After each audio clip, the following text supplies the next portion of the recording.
Hello, ladies and gentlemen. Welcome back to ANN American News Network. I'm your host, Vlad. Today we have special guests with us, Matt and Andrew from the Boomerang Podcast. They are sponsors of today's video, and they are with Midas Gold Group. You guys have heard about it. Many of you have already invested and protected your money from Bidenomics. In this video, we want to talk about the wars that are happening in the world, BRICS building a new currency to take down the dollar, and how all this affects how is your 401k going to do, how are your savings, whether it's in the bank or cash under the pillow, what to expect, and how to protect yourself and your family and your finances. So, ladies and gentlemen, I introduce to you Matt and Andrew. And Matt, Andrew, first question is the wars, Israel, Ukraine, we see Iran, we see what's happening. Where do you see just even the dollar on a global stage within the next year? What do you think will happen? Well, it's good to be with you, Vlad. Thanks for having us on. To answer your question, war is typically pretty good for precious metals. It creates things like uncertainty. People start to fear, supply chain issues, et cetera, et cetera. So, yeah, you could see countries start defaulting on debt. We're already starting to see that here. We've seen, a string of 6 or 7 U.S. banks going under so far this year. I would expect to continue to see that trend, and certainly, with wars going on, et cetera, that you're going to see that playing out overseas as well. All right. And so whenever the dollar, and pretty much in short term, if the dollar, and because with the wars, we saw the dollar take a dive. We see the economy, but gold will go up. Is what you're saying does go. Gold, we hope silver, so. We hope metal. so. You got to remember, is gold and silver are very manipulated in the paper market. See, we work in the physical, right? So when you come to Midas Gold Group, we're just a storefront, right? We're just a gold shop. We're right here on West Deer Valley Road here in Phoenix, Arizona, right? So people can walk in, they can buy, sell, trade. So as far as gold prices, gold and silver are manipulated. There's also a paper market, right? There's something called the commodities exchange, or known as the COMEX, right? And what the banks figured out is they can short gold and silver while maintaining control of technically the supply. So what they do is they create paper contracts. So every 1 ounce of silver or gold that the bank has, they might leverage, 500 to 1,000 ounces on top of that.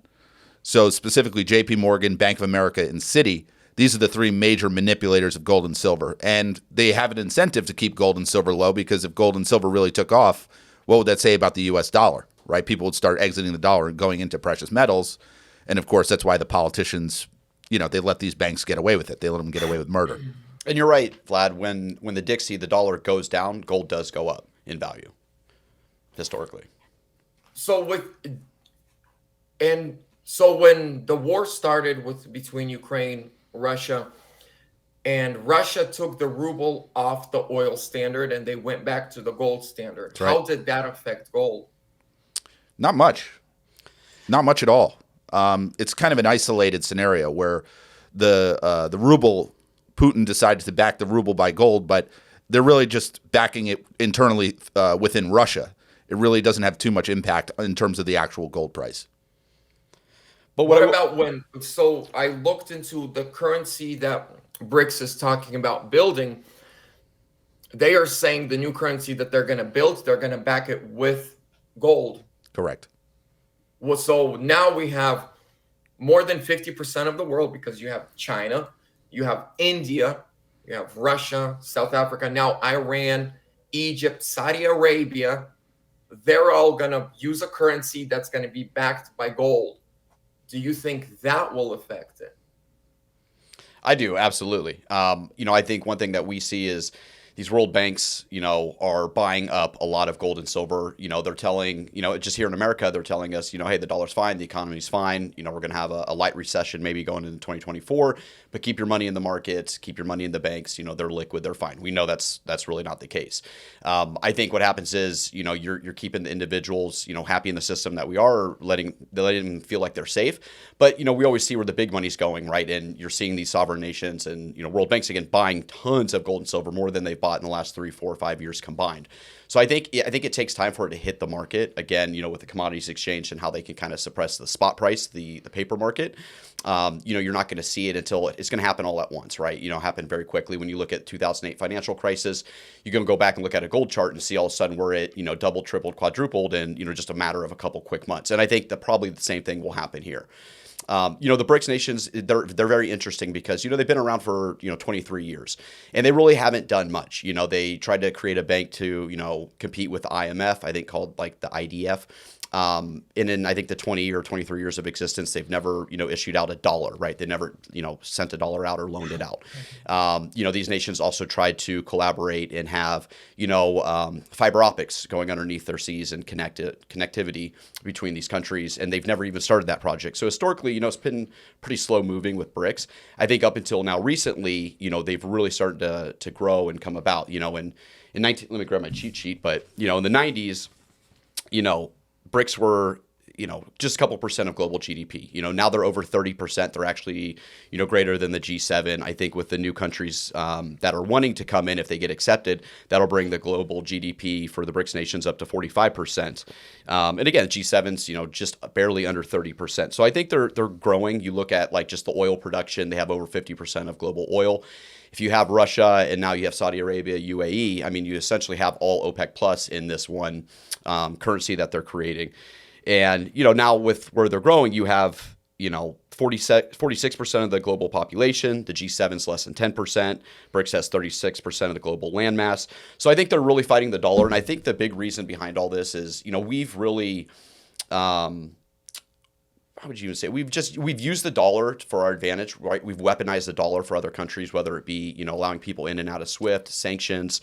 And I think a lot of these countries are saying, hey, when we're trading with the G7 or we're trading with the US, we'll play by your rules. But I think the pushback is when they're just trading amongst each other, it has nothing to do with the G7 or the US. Like, why do we have to play, the US's rules? And I think that's a big catalyst for pushing these countries into the BRICS nations. So I think that's really going to affect the price of commodities, gold, silver, oil in the future.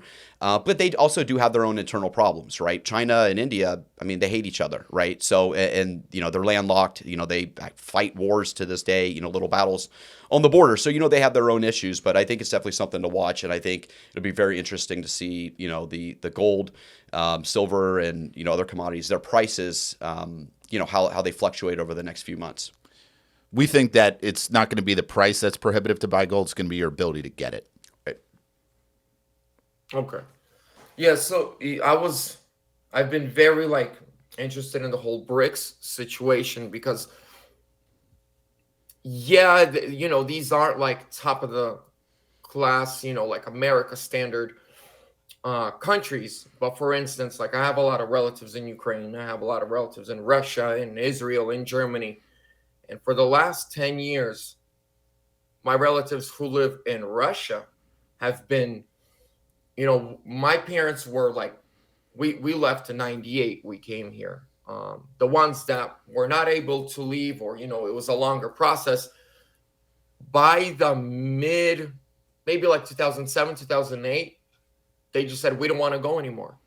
The quality of life here is just growing. Now, they'll offer, when they, read about the financial situation in the United States, they offer us help.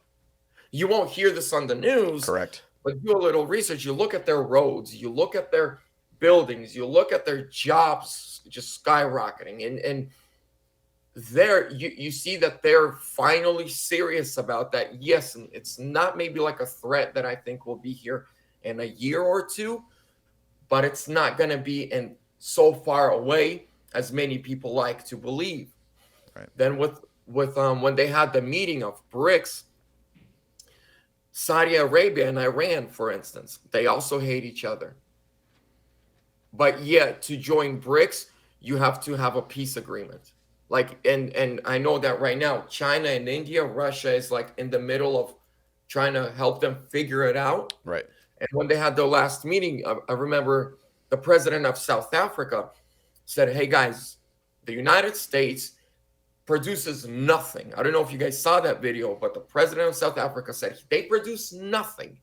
They give us nothing. Their only power is the dollar. And if they don't like what you do, or if they don't like how you handle internal affairs, for instance, the LGBT garbage that we try to push Right. on Yep. everybody, even though, their culture is so against it, he says, then they sanctioned the dollar. He said, we're tired of being slaves to the dollar. Let's do something. Exactly. Weaponizing And the that's dollar. where it came out to where, because now they understand we don't really need the United States. What do they give us besides their currency? And this is where all these countries that hate each other, like, again, Iran and Saudi Arabia, they're willing to put their hate for each other aside because there's something they hate even more. Yep. And that is how the uniparty or the swamp uses the dollar to pretty much submit anyone into obedience. Yeah, well, here's an inverted look at it. I mean, it's what you just said, where I'm hearing rumors that there could be a coordinated sell-off of U.S. Treasury bills by the different BRICS nations, which could completely bankrupt our country. So they have a weapon, too, which is holding our debt. It's actually being used against us, or could be. Yeah, exactly. And I think even internally, like a lot of things that you're talking about, how, we might, put these restrictions on other countries that aren't doing things, what the U.S. wants. They do internally to us, right? And I think that's a big reason why you're seeing a lot of people in the U.S. getting their money out of the banks, out of the market, and into things like gold and different commodities that might hold value, real estate, whatever it may be. And I think it works both ways. So I can almost sympathize with some of these BRICS nations of like, hey, this is the culture of our country. This is how we run our internal politics. 20, 30 years ago, a lot of these countries were so, I don't want to say they're just so young, infancy of, becoming, a first world country. And now they've gone through a lot of that turmoil, and a lot of them are a little bit more established than they were, right? These aren't just, farmers and, open land and things like that. These are emerging countries that are coming up. And I think, they're getting tired of the dollar being used against them, being a slave to the dollar, like you just said. And that's why they would be interested in using a different currency. And of course, right, if we end up doing something to hurt ourselves and they can, kind of have coordinated attack of dropping, our treasury bills or, whatever to try to hurt us, they'll take advantage of that if they get the opportunity. Yeah, and they look at our big cities, the homelessness, the drugs, the crime. You won't find that in China. You won't see that in Russia. Even in South Africa. We have a worse homeless and drug problem in our major cities, crimes. There, you steal something, they'll cut your hand off. Right. Here, you can rob someone at gunpoint. They'll take your fingerprints and let you go home. Yeah. Chicago's probably one of the more dangerous places around the world. I'd rather go to a lot of places than go to Chicago, South Side. Yeah. And those things also, I think there's a lot of aspects, correct me if I'm wrong, but even society, our currency depends on the state of our society. Absolutely. Right? How can the dollar remain strong if America as a society is collapsing, if we're being divided? So my like final question is, so you guys with your gold company, right? And people, they save their money, they protect their money. Most people understand what is like a stock market investment. Most people understand at least somewhat cryptocurrency, but from the emails I've been receiving, a lot of younger people don't even know like how IRAs really work. If you guys can take a few minutes to explain how you guys are different, like if someone wanted to protect their money or invest into something, why is it better to do it with you guys than, let's say, cryptocurrency? Well, I think, first and foremost, I think gold and silver are going to be a much better bet than cryptocurrency. And the reason I say this is because what is money? Money is an agreement. It's an understanding. Consensus. It's a consensus of value, right? Most people in this country, I think it's people over 65, hold about 70% of the wealth. It's going to be very difficult to convince the older folks that cryptocurrencies are it's really money, right? I think cryptocurrencies are great. We're big believers in them, right? We have some picks if people want to know kind of the stuff we buy in crypto. But gold and silver are just savings, really. And when you do it in an IRA, What you're doing is you're taking an existing IRA or 401k, and instead of your strategy being, stocks, bonds, mutual funds, what have you, more traditional assets, you're just moving that into physical gold and physical silver. And what Drew and I kind of pride ourselves on is really the stuff that we put people. We put people in an American Gold Eagles, American Silver Eagles. It's the way to go. It's constitutional money, right? And what I would say makes us different is we're not a call center. We're an actual storefront. So we can actually grab your gold from, it's about 100 feet away from me right now. We've got millions of dollars of gold and silver in our vaults, right? So we'll actually go bring that stuff. We'll send it to the actual depository or to your doorstep, depending on what you're doing, right? Everything's been verified. We run everything through a spectrometer, which verifies gold and silver, right? We make sure the products you're getting are real. But like I said, we're a storefront. We're not some call center. You see a lot of these companies that are advertised on a lot of the conservative radio stations. These are just call centers. They're out of Los Angeles, right? There's no gold or silver in these facilities, right? Your rep who you're dealing with has no idea what it is that you're getting. They have no idea the validity of it, right? With us, we're just a storefront. You could come in here, sit down, see what we have, right? We're more of a mom and pop shop. Right. And I think a big thing in how we try to tell people is like you've spent 20, 30, 40 years, with your life savings in your retirement account, right? And this isn't a time to gamble. We don't promise, hey, gold's going to go to $4,000, $5,000, $6,000. But what we do say is, hey, are you worried about, the liquidity of our banks? Are you worried about where our market's heading, right? This isn't the time to just put your head in the sand and, let your retirement account go down 30, 40%, right? In times of uncertainty, fear, and doubt is when you want to get out of the market, get out of the banks, put in something physical like gold and silver that's never, ever gone to zero in the history of people ever using it. So it's more of just a safe play. It's, you've spent all this time accumulating, your retirement account, and you just, right before you retire, we're going into these crazy wars. We have Joe Biden, sitting in the White House, making terrible decisions. And it's just like, is that, you really want your money, wrapped up in the system right now with those type of people's making our decisions? And usually the answer is like, absolutely not. Get me the hell out of there. And that's what we do. We make it very simple for people to come through. It takes you all but 10 minutes of your time. We do all the legwork. We have two girls out here that are really the backbone of the operation, dealing with Fidelity, Charles Schwab, Goldman Sachs, because they don't want to give up your money, right? They do not want to get that money out of their system, right? That's how they make money, is on the percent fees of managing it, right? So when we go there, we have to call these guys 2, 3, 4 times just for somebody to get their own money out of Fidelity, right? Because they don't want to give it up. And even when they do allow you to do it, they're going to make you wait 4 weeks for your funds to arrive. So once people see that, they're like, oh my God, get me out of this, and that's what we offer is, clean business, make it super simple and easy. And, it's a way you can go to bed at night and feel a little bit more secure about, your life's work and your money in your retirement account. So our system's a construct of the deep state, right? The Federal Reserve, it's a Marxist organization. Yeah. Right? Our system, you can look at it on a timeline. It was designed to print money to infinity and then crash, right? It's just who's going to be in control of that crash. I personally think it's going to be the good guys. I think Trump will come back at the right time. My understanding is Donald Trump's going to walk this country through bankruptcy. But he has the experience from the 90s, so he knows, Who better? Yeah, and it's just something I've mentioned to people before. It's like my parents and my grandparents, uncles and aunts, and I'm 31, so I was born a couple of years after the fall of the Soviet Union. But the horrors that happened. So people went to sleep one night living in a country called the Soviet Union.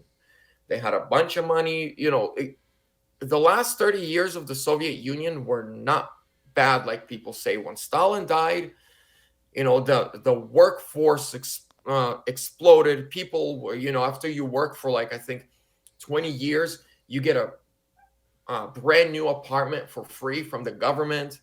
It was, though life wasn't actually that bad, but because communism, the rule from top down instead of sharing power, and such a huge country and so diverse. I mean, just in Russia, there's 6 different languages. You go there, you go to Turkmenistan, that's one thing. You go to Siberia, it's something else. But people went to sleep in the Soviet Union. They had money in the bank. They had money under their pillow. They had a bunch of life savings. And they woke up in Ukraine, the Russian Federation, Belarus, and their money was worth nothing. Banks shut down. Their money that was there, it either just evaporated or the money at home dissolved to nothing. And my father even talks about how many people just took their own lives, or they became alcoholics or drug addicts? Just you lose everything. You want to go buy some bread.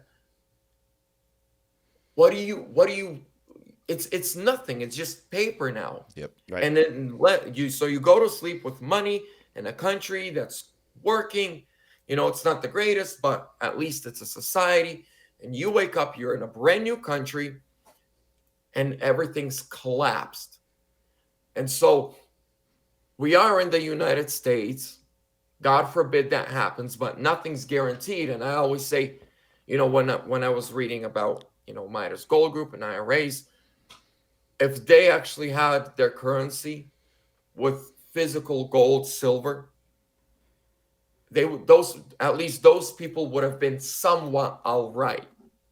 Yeah, fiat Right? And currencies will that's like change. another thing that an IRA does for you. Even if your currency collapses, you have something physical, which gold will never be worth nothing.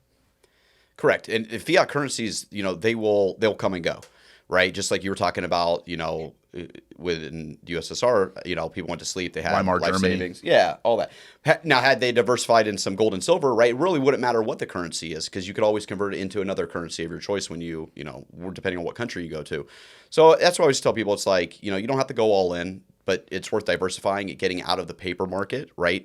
It's something tangible. And I think that's probably the big difference between, like gold and like crypto, right? A lot of times people want to say Bitcoin's the digital gold. And actually, I like that analogy, and I like it because you can actually take it off the exchange, put it in cold storage, just like your gold you can put in, right? There's a privacy aspect to it, and physically with gold and silver, somebody has to come and take that from you, right? Which means they'd have to know what you have and where you have it. So I like that privacy, part of gold and silver, and I think the scariest thing in the world would be in all dollars, in a bank. Yeah. Yeah, gold and silver are a great savings tool. I would really encourage your viewers to consider, rather than stacking cash in a bank, because those are just digits on a screen. When you log into your IRA or your bank account, right, you're checking your savings, those are just digits on a screen. And the sooner people understand that, I think the sooner they get more comfortable with holding physical gold, physical silver in their possession. Mm-hmm. And so I want to remind the viewers before we end here, you guys are one of the only ones who actually have a storefront. And you guys have clients in all 50 states, right? And plus Canada. worldwide. Yep. And you guys can so if someone, invests or, puts their money, saves it through your firm, how does it work? Can they either receive physical gold or a certificate, or is it how they want it, or you can store it?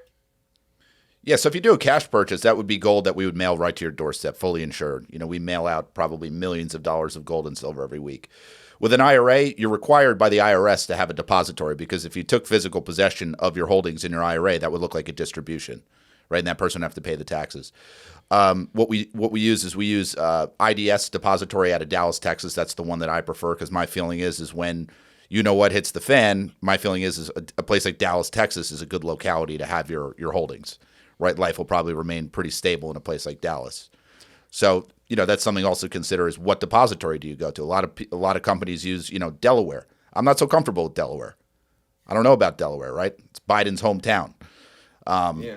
So with an IRA, you have to use an IRS approved facility, but you can, trade on it just like you would anything else. But Vlad, to answer your question, it's all physical. No certificates. Yeah, no certificates. So even if it's at a depository or like a Brinks facility, it's actual physical. So just like your current IRA, where you can log in and see, what stocks you have and, the values, you can do the same thing. It'd be itemized. It might say, you have 1,000 ounces of American Silver Eagles, right? You have 15, ounces of American Gold Eagles, et cetera, right? So you can actually go in there and log in like your current retirement account and see what you have itemized, what the values are over time. Product specific. Correct. Okay, and you guys are the only gold, silver, precious metal IRA company that is backed by Sebastian Gorka himself. Dr.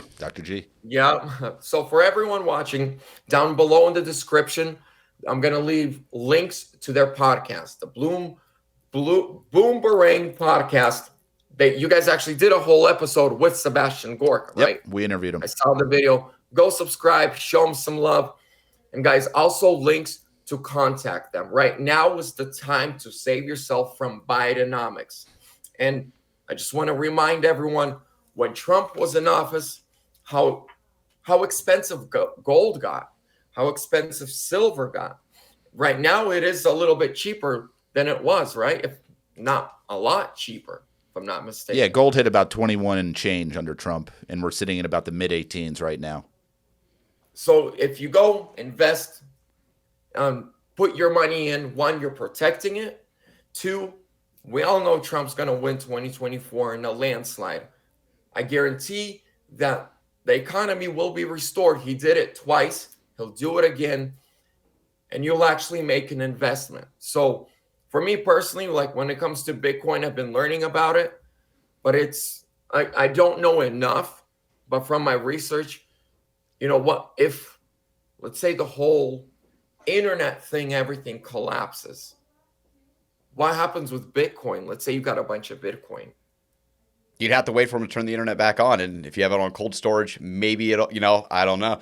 If all the internet goes out and we have a complete blackout, probably have much bigger things to worry about than Bitcoin, but I'm not really sure. Like I said, I think this country is going to go through bankruptcy, and there's no other way to get rid of the bureaucracy in D.C. How do you get rid of the corruption? How do you get rid of all these, right? The tens of thousands of government employees. The way you do it is you put the country through bankruptcy. Trump will walk the country through bankruptcy, and hopefully on the other side of this, we'll have some real booming industry, and those who hold, the physical gold, physical silver, they'll have constitutional money ready to go. All right. Well, hey guys, thank you so much for your time. I think maybe we should do a video sometime later, maybe talk about, like you guys said, you're well informed on Bitcoin, just kind of educate the audience on what's out there, what's happening, because the one thing that schools in America should teach, but they don't, is money. Right.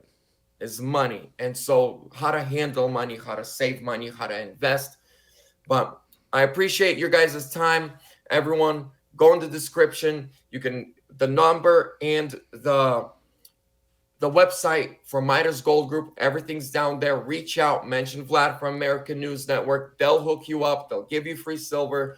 When you invest with an IRA, go subscribe to their YouTube channel. Show them some love. We're out.